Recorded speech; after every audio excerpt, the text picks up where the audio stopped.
It's exciting news for hockey fans. On Monday, Alberta's top medical doctor, Dr. Dina Dinshaw, green-lighted the World Juniors. She's getting a little backlash, but the show will go on. And while we feel Canada is a favorite, Julie Robenhymer is joining us from the States, from Elite Hockey Prospects and from USA Hockey. And she's been covering USA Hockey for quite some time. And we appreciate her coming on with the opportunity to chat stick and puck. How you doing, Julie? I'm doing great, guys. How are you? Oh, we're good. We're good. We lost you for a second, but we got you now. Hey, you've been around this tournament a long time. You know how Canada feels going into it, that they're always the favorites. But we were just going over the American roster here. They might actually be the favorite. What's your preview of this tournament going in from an American perspective? Well, yes, I think the United States has a really good team, but I think if you're looking for a favorite, I think I'm going with Russia. Fair enough. TSN's Greg Button has predicted a Canada-Russia final, by the way, so I get that. But I've been reading up on the American team. John Van Beesbroek is the general manager, and it seems like it hasn't been the easiest road even to get here from the health and safety, the protocol standpoint. Julie, I mean, you're covering them. What's this road to the World Juniors been like for Team USA? Well, it was actually pretty smooth sailing heading into, I'd say maybe 10 days ago. There was a positive test at BU. And unfortunately, that meant that the BU players that were supposed to come, there were 3 that were supposed to attend selection camp, were not able to attend because of exposure. But it was a false positive, and there's no room in the protocols for any kind of false positive. And that's the same thing that happened at the end of their camp. Thomas Bordeleau, John Beecher, a false positive eliminated them from the tournament as well. So it's the challenge with these rapid testings. If you're negative, you're negative. But if you're positive, you are supposed to have another test of a different kind that will tell you whether you are actually positive or if it was a false positive. And in both cases, they were false positives. And it's unfortunate for these players. And it's unfortunate for Team USA that they aren't going to have the best players available to them, because all of the players that were tested as positive are not. So That's the tough part for Team USA. The good news is that with the depth that the United States has, they are easily able to recover from that. And that's what they're trying to do moving forward with their roster. Losing Bordeleau and Beecher was really difficult because they were their second and third line centers. So they have to, on the fly, quickly replace them. They only had one practice before they came to Edmonton to kind of sort that out. And now they've got 4 days of, we'll call it recovery, active recovery, not exactly rest, before they can get back on the ice again and really fine-tune those lines. Sounds not totally dissimilar with what Canada was through. They had a few players test positive, as you know, in Red Deer at the tournament, and then they made their cuts and they move on. There's one player that I'm particularly interested in on the American roster, and his name is Dustin Wolf, goalie from the Everett Silvertips, Flames prospect. He's been on this show, and I'm particularly fond of him. I have a fondness for goalies. Do you know what the expectation is for Dustin at this tournament in terms of sharing the crease, or what kind of role he'll be expected to perform for the Americans?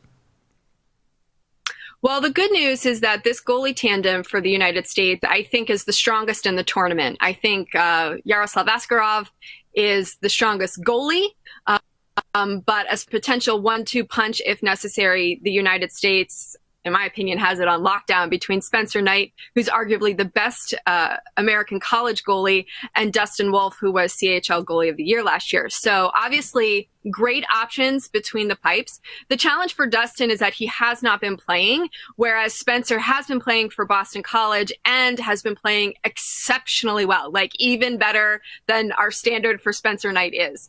So as far as Dustin, in terms of earning playing time, I think he needs to earn it and have an opportunity, a window of opportunity open up for him, because I think Spencer Knight has this net. But I know in talking to the coaches that they're still very excited with what Dustin brings.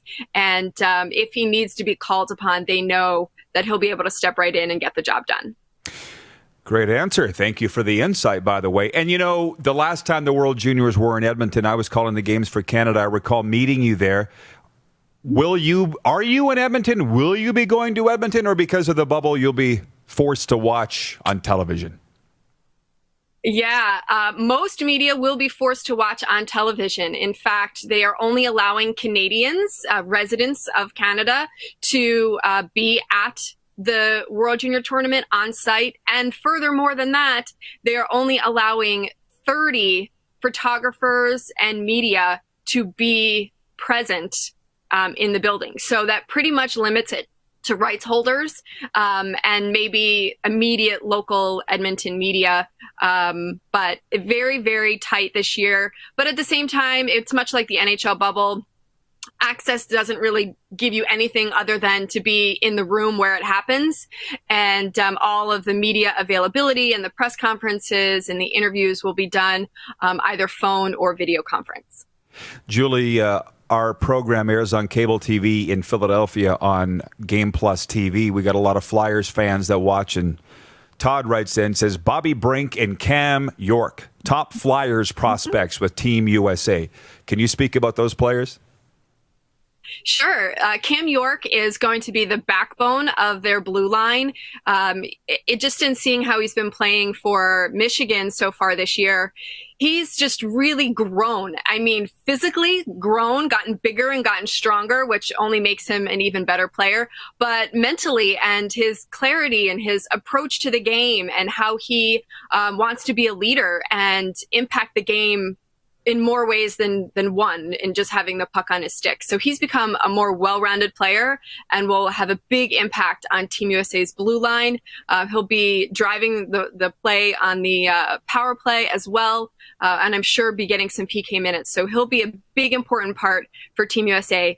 In terms of Bobby Brink, he is another guy who's big and skilled and has a lot to offer. He's in the mix for the bottom six on this team. They're pretty stacked in the top six, but there's a lot of fluidity in kind of how that bottom six is going to play out. They have a lot of guys, I think 9 guys that they're considering in that mix with the extra players that they have. So he's going to be a big role in that, and I anticipate he will be a big part in the penalty kill as well. Thanks, Julie. And by the way, the fans have just come alive with specific questions here. I'm going to throw a few at you. Obviously, you can handle it. Yeah. Pat in Saskatoon says, is Montreal prospect Cole Caulfield going to be the best player in this tournament because he's played games already?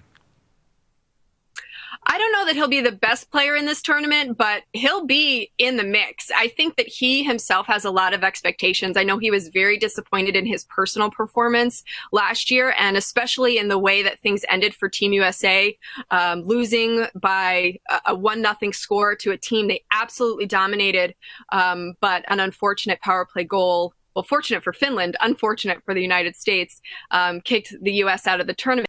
So Cole carried a lot of that burden, thinking that he could have done more offensively and could have produced more offensively. So I feel that that's going to be like a burning desire for him. The challenge is going to be maintaining that, in balancing, trying not to do too much to put yourself in bad spots. So that will be Cole's challenge, but he's played so well for Wisconsin this year. In the beginning of the year, he was getting a lot of assists and goals weren't going in, and then the floodgates opened. So I know the powers that be at Team USA are hoping that the floodgates stay open throughout this tournament.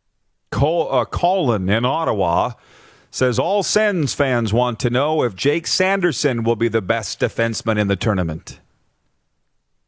I'm going to put out a disclaimer that I am a huge Jake Sanderson fan. I have been singing his praises since last November when I saw him at the Five Nations Cup in Sundsvall, Sweden. And I just feel like he is so well-rounded and is such a strong defender, and in such a way that you really don't notice him. He is so stealthy, and a lot of that is due to his skating, but he's so smart. He makes great first passes.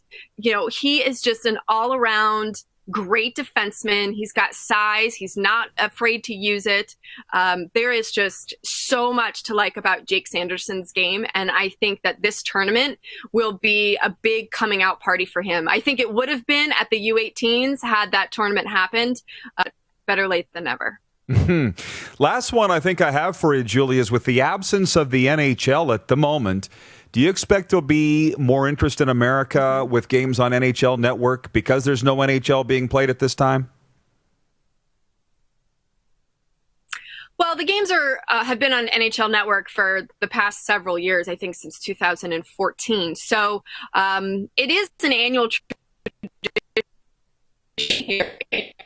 I know Canadians think it's for them. It is.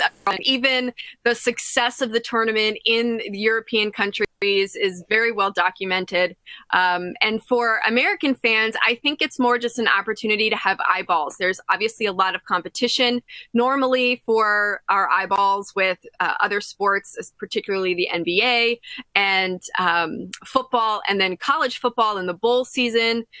So there's just a lot going on in the United States that is pulling attention away. So I don't think it's necessarily just with the NHL not being around right now, but all of the other sporting activities that detract eyeballs from an event like this. So I'm excited to see what happens. But of course, it's only as good as the teams on the ice and giving us a good show and giving us something that we want to watch.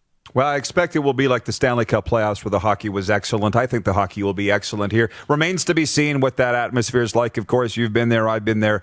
It's a lot of fun. But, Julie, I appreciate your knowledge as always. It's great seeing you again. Enjoy the tournament, and maybe we can bring you on in the middle of it or after for a wrap, something like that. But stay safe and Merry Christmas, and I appreciate the time. You're welcome. Thanks so much for having me. All right, you betcha. Joining us from the United States, Julie Robenhymer. You're watching Rod Pedersen On Demand.